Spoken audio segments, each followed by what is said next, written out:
오늘 하나님께서 우리에게 주신 말씀은 구약성경 민수기 21장 21절에서 30절까지 말씀입니다. 이스라엘이 아모리 왕 시온에게 사신을 보내어 이르되 우리에게 당신의 땅을 지나가게 하소서. 우리가 밭에든지 포도원에든지 들어가지 아니하며 우물물도 마시지 아니하고 당신의 지경에서 다 나가기까지 왕의 큰 길로만 지나가리이다 하나 시온이 이스라엘이 자기 영토로 지나감을 용납하지 아니하고 그의 백성을 다 모아 이스라엘을 치러 광야로 나와서 야하스에 이르러 이스라엘을 치므로 이스라엘이 칼날로 그들을 쳐서 무찌르고 그 땅을 아르논에서부터 약복까지 점령하여 암몬 자손에게까지 미치니 암몬 자손의 경계는 견고하더라. 이스라엘이 이같이 그 모든 성읍을 빼앗고 그 아모리인의 모든 성읍 헤스본과 그 모든 촌락에 거주하였으니 헤스본은 아모리인의 왕 시혼의 도성이라. 시혼이 그 전 모압 왕을 치고 그의 모든 땅을 아르논까지 그의 손에서 빼앗았더라.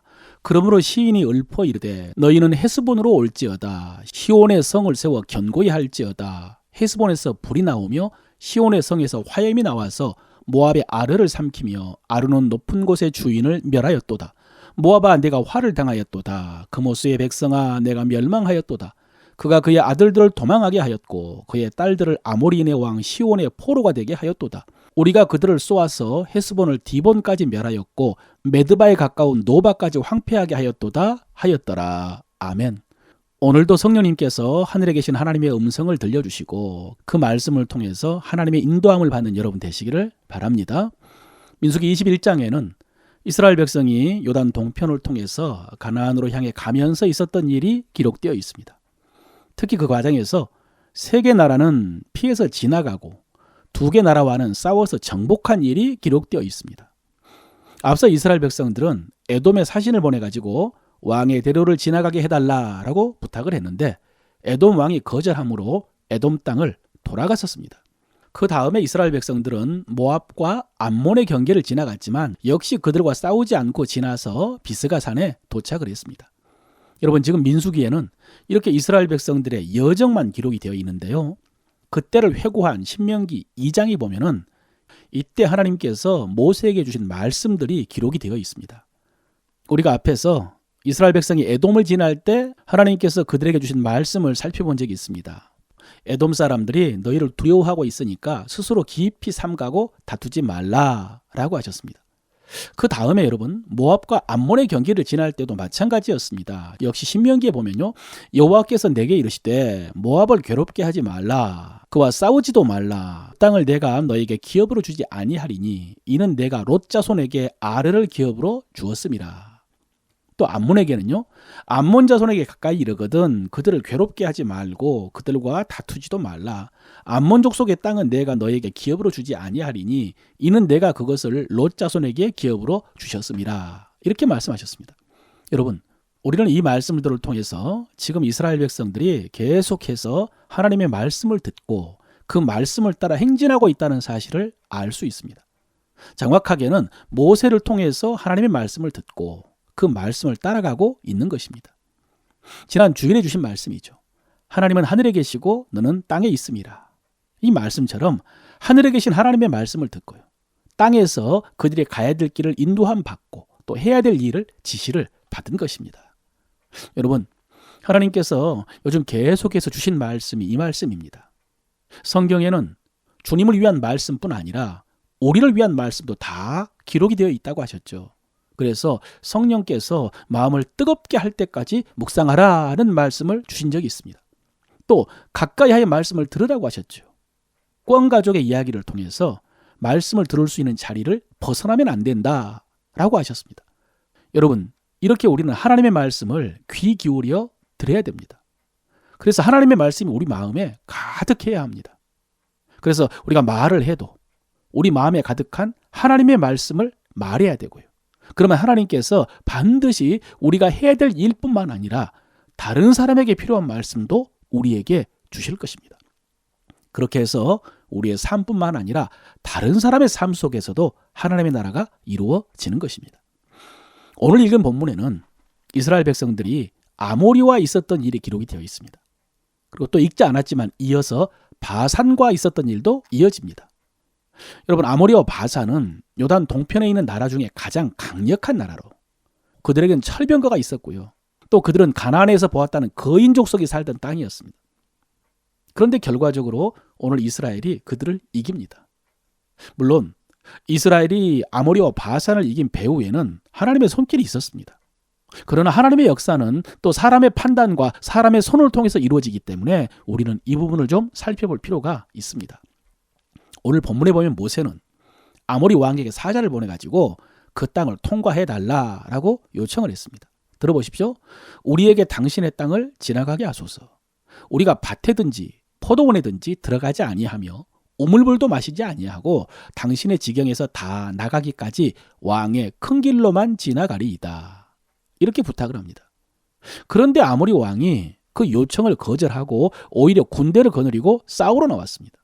여러분, 그 전에 에돔 왕이 이렇게 했을 때 이스라엘은 싸우지 않고 돌아갔습니다. 그런데 이번에는 그들을 칼날로 쳐서 무찌르고요. 그 땅을 점령해버렸습니다. 그 이유는 하나님께서 에돔, 모압, 암몬과는 달리 그 땅을 이스라엘 손에 넘겨주셨기 때문입니다. 그런데 여러분, 역사에 만약이라는 가정이 없다고 하지만은 만약에 오늘 아모리 왕 시온이 이스라엘로 하여금 평화롭게 지나가게 했다면 어떻게 되었을까요? 모세가 그냥 왕의 대로로 지나가기만 하겠다라고 했을 때에 아모리 왕이 지나가게 했다면 어떻게 되었을까요? 왜 아모리 왕은 이스라엘 백성들이 지나가도록 허락하지 않고 나와서 싸웠을까요? 어쩌면 아모리 왕은 그 전에 에돔 왕의 군사를 거느리고 이스라엘이 들어오지 못하도록 막았을 때에 그들이 싸우지 않고 돌아가는 모습을 보고 이번에도 그렇게 할 줄 알고 군대를 거느리고 막았을 수 있습니다. 설마 이스라엘 우리와 싸울까라고 생각을 하고 그렇게 했을 수 있습니다. 그런데 만약에 그런 이유라면 그 다음에 기록된 바산 왕 옥의 태도를 설명할 수가 없습니다. 바산 왕 옥은 아모리가 이스라엘을 맞아 싸우다가 패배한 모습을 지켜보았습니다. 망하는 모습을 보았습니다. 그럼에도 불구하고 바산 왕 옥도 군대를 거느리고 왔다가 역시 멸망했습니다. 아모리 왕과 바산 왕은 왜 이스라엘과 싸우려고 했을까? 또 하나 유추할 수 있는 이유는 교만 때문일 것입니다. 여러분, 오늘 본문에는 예전에 아모리 왕 시온이 모압의 땅을 빼앗은 일이 기록이 되어 있습니다. 그때 모압에게 얼마나 대단한 승리를 거두었던지 그때 시인이 지은 시가 오늘 본문 27절부터 30절까지 소개되어 있었습니다. 그 내용이 이런 내용입니다. 헤스본에서 불이 나오며 시온의 성에서 화염이 나와서 모압의 아르를 삼키며 아르는 높은 곳의 주인을 멸하였도다. 모압아, 네가 화를 당하였도다. 그모스의 백성아, 내가 멸망하였도다. 그가 그의 아들들을 도망하게 하였고 그의 딸들을 아모리인의 왕 시온의 포로가 되게 하였도다. 고대에 이런 시가 남아있을 정도로 그렇게 아모리가 모압에게 대승을 거두었던 것입니다. 아모리는 이렇게 강한 나라였습니다. 또 바산도 르바임 족속이라고 했습니다. 거인 족속이라는 뜻인데요. 신명기에 보면은 바산 왕 옥의 침상의 크기가 어마어마하다고 했습니다. 여러분, 이렇게 아모리 왕 시온과 바산 왕 옥은 스스로 강하다고 생각했기 때문에 교만해서 그래서 이스라엘과 싸우려고 나왔고 멸망한 것입니다. 그런데 여러분, 이들 나라에 대한 그 이스라엘의 승리, 반대로 이스라엘은 싸우지 않으려고 했지만은 이들이 싸우러 나와가지고 멸망당한 근본적인 이유에 대해서 성경은 구체적으로 이렇게 기록을 합니다. 아모리 왕 시혼이 우리의 통과하기를 허락하지 아니하였으니 이는 너희 하나님 여호와께서 그를 너의 손에 붙이시려고 그 성품을 완강하게 하셨고 그 마음을 강팍하게 하셨음이라. 예, 여러분, 이 두 나라가 멸망당한 1차적인 원인은 이스라엘이 싸우지 않으려고 했지만은 이 두 나라 왕이 싸우려고 결정했기 때문입니다. 그리고 그렇게 어리석은 판단을 한 원인은 그들의 마음이 강팍해졌기 때문이라고 하십니다. 그들의 마음이 완고하고 강팍하게 되어서 잘못된 판단을 한 것입니다. 그런데 그들의 마음이 그렇게 강팍하게 된 것은 하나님께서 그들의 마음과 성품을 강팍하게 하셨기 때문이다 라고 하셨습니다. 그런데 여러분, 여기서 오해하시면 안 됩니다. 하나님께서 선하게 나라를 잘 다스리고 있는 이 두 왕의 마음을 강팍하게 하셔서 이스라엘과 싸우게 하시고 그렇게 해서 그 나라를 멸망시키시고 그 땅을 이스라엘 백성들에게 주신 것은 아닙니다. 하나님께서 그들의 마음을 강팍하게 하신 것은 그들의 죄악 때문입니다. 그들은 그들의 죄악 때문에 마음이 강팍해진 심판을 받은 것입니다. 여러분, 오래전에 하나님께서 아브라함에게 하신 말씀 중에, 그러니까 400년, 500년 전이죠. 아모리 사람의 죄가 아직 가득 차지 않았다는 말씀이 있습니다. 이 말씀은 아모리 사람들의 죄악이 지금은 가득 찼다는 의미입니다. 그래서 아모리 사람들은 그 죄로 인해서 하나님께서 그들의 마음을 강팍하게 하시고 결국 심판을 받게 하신 것입니다. 그리고 여러분, 여기서 하나님이 강팍하게 하셨다라는 말씀은 하나님의 주권과 섭리를 강조한 성경의 표현입니다. 사실 정확한 의미는요, 하나님께서 내버려 두신 것입니다. 사람이 죄를 지으면 하나님께서 지적도 하시고 책망도 하시고 경고도 하시고 징계도 하십니다. 그러나 그럼에도 불구하고 계속해서 죄를 지으면 내버려 두십니다. 그러면 그들의 마음이 강팍하게 돼가지고요, 돌이킬 기회를 얻지 못하고 죄 가운데 멸망하는 것입니다. 지금 아모리와 바산의 상황이 그런 상황입니다. 그들은 계속해서 죄를 지었고 죄가 쌓여서 넘치게 되었습니다. 관영했다고 그러죠. 그런 상태에서 이스라엘이 평화를 제안했을 때에 그 마음이 교만하고 강팍해져 가지고 싸우려고 선택을 한 것이고요. 하나님께서 그대로 내버려 두신 것입니다. 그 결과 싸움에서 패하고 멸망 심판을 받은 것이죠. 그러므로 여러분, 이런 측면에서 하나님의 징계는 어쩌면 하나님의 은혜라는 사실을 알아야 됩니다. 물론 징계를 받지 않았으면 더 좋았겠지만, 그러나 잘못을 하고 죄를 지었을 때에 징계를 받음으로 고통을 당하고 두려워하고 그 결과 겸손해진다면 그것은 돌이킬 수 있는 기회가 되기 때문에 하나님의 은혜인 것입니다. 그런데 그렇게 징계를 받았음에도 불구하고 돌이켜 회개하지 않으면 하나님께서 내버려 두실 것입니다. 그러면 반드시 어리석은 선택을 합니다. 생명의 길과 사망의 길이 있는데 사망의 길을 선택하게 될 것입니다. 축복의 길과 망하는 문이 있는데 망하는 문으로 들어가게 될 것입니다.